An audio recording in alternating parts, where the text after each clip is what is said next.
अस्सलाम वालेकुम। हमारा खैरियत FM 97 के न्यूज रूम से न्यूज टीम के साथ मैं हूँ फौजिया सज्जाद। सबसे पहले हेडलाइंस। सिंध में 15 सितंबर से तालीमी, कारोबारी और समाजी सरगर्मियां बहाल करने का फैसला किया गया है। टाइगर फोर्स कल 10 लाख पौधे लगाएगी। शेख रशीद कहते हैं मुल्की सियासत में आसिफ जरदारी और नवाज शरीफ के खानदानों की कोई जगह नहीं है। इस्लामाबाद हाई कोर्ट में फैसल वाडा की नाअहली के लिए दरखास्त समाअत के लिए मुकर्रर कर दी गई है। कराची में तीसरे दिन भी बारिश, हादसात और वाक़यात में जाँ बहक अफराद की तादाद 10 हो गई है। मुस्लिम लीग नून की नायब सदर मरियम नवाज ने 200 एकड़ अराजी से मुतल्लिक नैब की तलबी पर अहले खाना और वकला से मुशावरत की है। अमरीका में टिकटॉक और वी चैट के साथ कारोबारी लेन देन पर भी पाबंदी आयद कर दी गई है। खारिया में डेंगू के 264 हॉट स्पॉट्स की निशानदही कर दी गई है। SHO जलालपुर जट्टा अल्ताफ गौहर शराब पीता है और DSP सर्कल सदर कब्जा ग्रुप है। गुजरात के सिपाही अब्दुल मजीद ने RP गुजरावाला को दरखास्त दे दी। रानी हफ्जा कंवल पर करप्शन साबित न हो सकी। और अब खबरें तफसील के साथ। सिंध में 15 सितंबर से तालीमी, कारोबारी और समाजी सरगर्मियां बहाल करने का फैसला किया गया है। सिंध में कोरोना वायरस से मुताबिक सूबाई टास्क फोर्स ने 15 सितंबर से पूरे सूबे में तालीमी, कारोबारी और समाजी सरगर्मियों को दोबारा खोलने का फैसला किया है। वजीर आला सिंध सैयद मुराद अली शाह की ज़ेर सदारत इजलास हुआ। इजलास के आगाज में वजीर आला सिंध ने कहा कि CCI इजलास के फौरन बाद ही वजीर आजम ने 6 अगस्त को इस्लामाबाद में MCC इजलास की सदारत की थी, जिसमें 15 सितंबर से तालीमी इदारों और दीगर तमाम कारोबारी सरगर्मियों को दोबारा खोलने का फैसला किया गया। ताहम ये भी कहा गया कि सूबाई हुकूमतें हतमी फैसले लेने के लिए अपनी टास्क फोर्स के जरिए सूरत हाल का जायजा लें। टाइगर फोर्स कल 10 लाख पौधे लगाएगी। वज़ीर आज़म इमरान खान के मुआविन खुसूसी बराए यूथ अफेयर उस्मान डार कहते हैं अपोजिशन को कल टाइगर फोर्स मुल्क भर में 10 लाख पौधे लगाती नजर आएगी। लाहौर में प्रेस कॉन्फ्रेंस करते हुए वज़ीर आज़म इमरान खान के मुआविन खुसूसी बराए यूथ अफेयर उस्मान डार ने कहा कि 3.5 लाख से ज्यादा नौजवान टाइगर फोर्स का हिस्सा बने हैं। 9 अगस्त को टाइगर फोर्स का दिन मुकर्रर किया गया है जो कल 10 लाख पौधे लगाएगी। शेख रशीद कहते हैं मुल्की सियासत में आसिफ जरदारी और नवाज शरीफ के खानदानों की कोई जगह नहीं है। लाहौर में प्रेस कॉन्फ्रेंस के दौरान शेख रशीद ने कहा कि 16 अगस्त से 10 ट्रेन खोल रहे हैं। तमाम रेलगाड़ियों के पुराने स्टॉप खत्म करने जा रहे हैं। रेलवे की तरक्की के लिए इकदाम किए जा रहे हैं। ML1 मनसूबे की एक्टिक ने मंजूरी दे दी है। इसके मईशत पर बेहतरीन असरात मुरतब होंगे। ML1 एशिया का वाहिद मनसूबा है जिसमें ऑटोमेटिक सिग्नल सिस्टम होगा। 30 अगस्त से पहले ML1 का टेंडर हो जाएगा। ML1 पर तमाम कामों को बंद कर दिया गया है।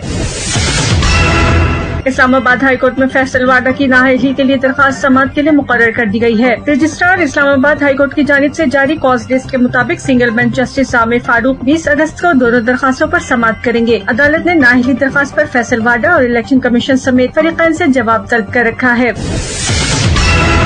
कराची में तीसरे दिन भी बारिश, हादसात और वाक़यात में जाँ बहक अफराद की तादाद 10 हो गई है। शहर कैद में मुसलसल तीसरे दिन भी वक्फे से कहीं तेज और कहीं हल्की बारिश का सिलसिला जारी है, जबकि इस दौरान पेश आने वाले हादसात और वाक़यात में जाँ बहक अफराद की तादाद 10 हो गई है। कराची समेत सिंध और बलोचिस्तान के बेशतर इस्लाम में मानसून का सिलसिला जारी है, जिससे एक तरफ गर्मी का जोर टूट गया है, लेकिन वहीं लोगों की मुश्किलात में बहुत इजाफा हो गया है। मानसून की बारिशों के दौरान कराची का बेशतर हिस्सा बिजली से भी महरूम है। बिजली की बंदिश से मुतल्लिक इलेक्ट्रिक के तर्जुमान का कहना है कि कुछ नशेबी इलाकों में पानी खड़ा होने के बायस हमारे अमले को बिजली बहाली में मुश्किलात आ रही हैं।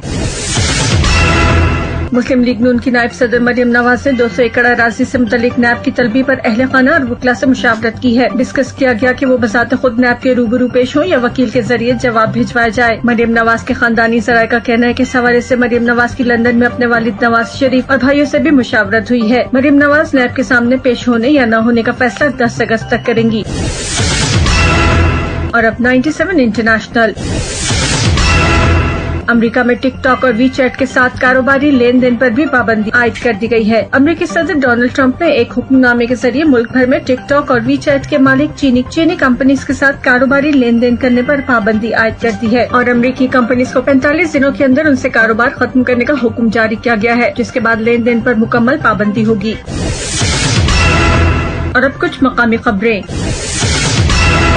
کھاریا میں ڈینگی کے 264 ہاٹ اسپاٹس کی نشاندہی کر دی گئی ہے۔ گجرات میں انسداد ڈینگی سرگرمیوں کا بر وقت آغاز کر دیا گیا ہے۔ ڈپٹی کمشنر گجرات ڈاکٹر خرم شہزاد کا کہنا ہے کہ ضلع بھر میں انسداد ڈینگی سرگرمیوں کا بر وقت آغاز کر دیا ہے۔ محکمہ صحت ایسے مقامات جہاں ڈینگی لاروا کی افزائش ہو سکتی ہے ان کی فہرست دوبارہ سے مرتب کرے۔ ڈپٹی کمشنر گجرات ڈاکٹر خرم شہزاد نے مزید کہا کہ ضلع بھر میں اس وقت 956 ڈینگی کے ہاٹ اسپاٹس کی نشاندہی کی گئی ہے۔ تحصیل گجرات میں 643، کھاریا میں 264، سر عالمگیر میں 49 ہاٹ اسپاٹس کی نشاندہی ہوئی ہے جن کی مؤثر انداز میں مانیٹرنگ کی جا رہی ہے۔ ڈپٹی کمشنر ڈاکٹر خرم شہزاد نے کہا کہ انسداد ڈینگی سرگرمیوں کو مؤثر بنانے کے لیے الائڈ ڈپارٹمنٹس کے افسران کو ٹریننگ دے دی گئی ہے۔ سرویلنس ٹیمز ہر ہفتے باقاعدگی سے ڈینگی کی افزائش کے ممکنہ امکانات میں شامل مقامات کی 100% چیکنگ یقینی بنائیں گی۔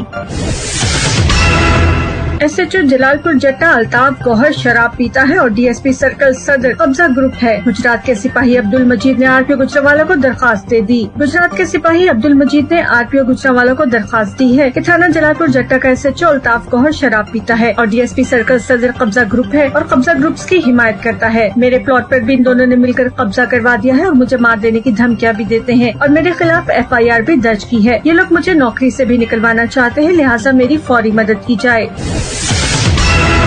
رانی حفظہ کنول پر کرپشن ثابت نہ ہو سکی، جسمانی ریمانڈ مسترد کر دیا گیا۔ تھانے سے تنویر نقوی کی رپورٹ کے مطابق ملزمہ اے ڈی سی آر پر کرپشن ثابت نہیں ہو سکی۔ مجسٹریٹ کا کہنا ہے کہ انتقال منسوخی کا عدالتی فیصلہ ریکارڈ پر ہے جس کو لینڈ ریونیو ایکٹ کے تحت قانونی تحفظ حاصل ہے۔ جج عبد القدوس کا کہنا ہے کہ دفعہ 167 جسمانی ریمانڈ قتل ڈکیتی کے علاوہ نہیں دیا جا سکتا، اس پر مقدمہ قائم ہو ہی نہیں سکتا، البتہ جیل میں تفتیش کی جا سکتی ہے۔ 20 اگست اگلی تاریخی پیشی تک جوڈیشل ریمانڈ پر سابق اے ڈی سی آر کو جیل بھیجنے کا حکم دیا گیا ہے۔ یہ تھی اب تک کی کچھ خاص خبریں۔ مزید خبروں اور ان کی تفصیلات کے لیے سنتے رہیے ہمارا کھاریا FM 97۔